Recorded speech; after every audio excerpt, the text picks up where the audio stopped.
आज जानते हैं पूरे हफ्ते की सरसों की तेजी मंदी रिपोर्ट। किसान भाइयों, हम आपसे एक अपील करते हैं कि आप तेजी मंदी रिपोर्ट जरूर देखें।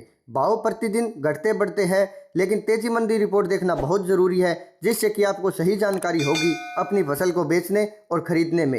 हमारे ज़्यादातर किसान भाई फसल भाव पर ज़्यादा फोकस करते हैं, लेकिन आप फसल भाव को छोड़कर तेजी मंदी की रिपोर्ट पर ज़्यादा ध्यान दें, जिससे कि आपको मार्केट में क्या चल रहा है इसकी पूरी जानकारी सही से हो जाए। हमारे चैनल को अगर आपने सब्सक्राइब नहीं किया है तो सब्सक्राइब करें और घंटी का निशान भी दबा लें, ताकि आने वाली वीडियो का नोटिफिकेशन आपको अपने फ़ोन पर जल्द से जल्द प्राप्त हो जाए। जानते हैं सरसों की तेजी मंदी रिपोर्ट।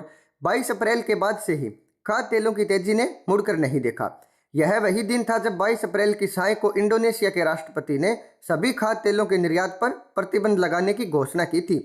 इंडोनेशिया से भारत पाम तेल का आयात करता है और पाम तेल इस घोषणा के बाद एक सप्ताह में 11 रुपये किलो तक बढ़ चुका है। एक सप्ताह पहले 1 लीटर पाम तेल 149 रुपये था, जो आज 160 रुपये बोला जा रहा है। क्या है माहौल?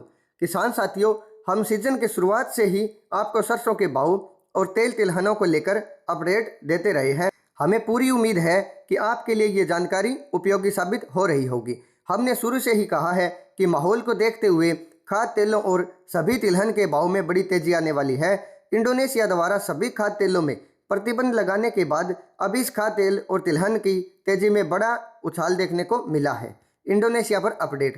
साथियों, हमने पहले भी कहा है कि इंडोनेशिया लंबे समय तक खाद्य तेलों पर प्रतिबंध जारी नहीं रख सकता, क्योंकि उत्पादन की दृष्टि से इंडोनेशिया के पास भंडारण क्षमता अत्यंत कमजोर है और खाद्य तेलों का निर्यात इंडोनेशिया की कमाई का एक बड़ा स्रोत है। अगर प्रतिबंध लंबा चलता है तो अर्थव्यवस्था भी बुरी तरह प्रभावित हो सकती है। इसलिए अनुमान लगाया जा सकता है कि ईद के बाद कभी भी इंडोनेशिया प्रतिबंधों में छूट दे सकता है। इसलिए व्यापार थोड़ा संभल कर करना चाहिए। घरेलू बाजार की अपडेट। घरेलू बाजार की बात करें तो विदेशी बाजार में खाद्य तेलों की कीमतों में आई तेजी से घरेलू मंडियों में शुक्रवार को भी सरसों के साथ ही तेल एवं खल की कीमतों में तेजी जारी रही। दिल्ली मार्केट ट्रेंड की तरह ही शुक्रवार को शाम होते होते न केवल सरसों में अच्छी तेजी देखने को मिली, बल्कि सरसों तेल के साथ साथ दूसरे खाद्य तेलों में भी अच्छा खासा उछाल देखने को मिला। सरसों के भाव में 200 रुपये प्रति क्विंटल तक की तेजी देखने को मिली। ब्रांडेड तेल कंपनियों ने भी लगभग 200 रुपये बढ़ाकर खरीद की। सलोनी प्लांटों पर कंडीशन सरसों के भाव कई महीनों बाद 8,000 के लेवल पर दिखाई दिए। किसान भाइयों, अगर जानकारों और विशेषज्ञों की राय माने और डेली मार्केट अपडेट देखें तो सरसों में तेजी आने की पूरी उम्मीद है। जिन भाइयों ने अब तक सरसों रोक रखी है वो कुछ दिन सरसों रोकने का और प्रयास करें। हमारा कार्य आपको तेजी मंदी रिपोर्ट से अपडेट करवाना है।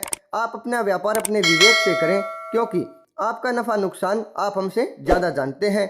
अगर आप तेजी मंदी रिपोर्ट और ऑनलाइन तरीके से भाव के बारे में जानना चाहते हैं तो हमारे चैनल को लाइक, शेयर और सब्सक्राइब जरूर करें।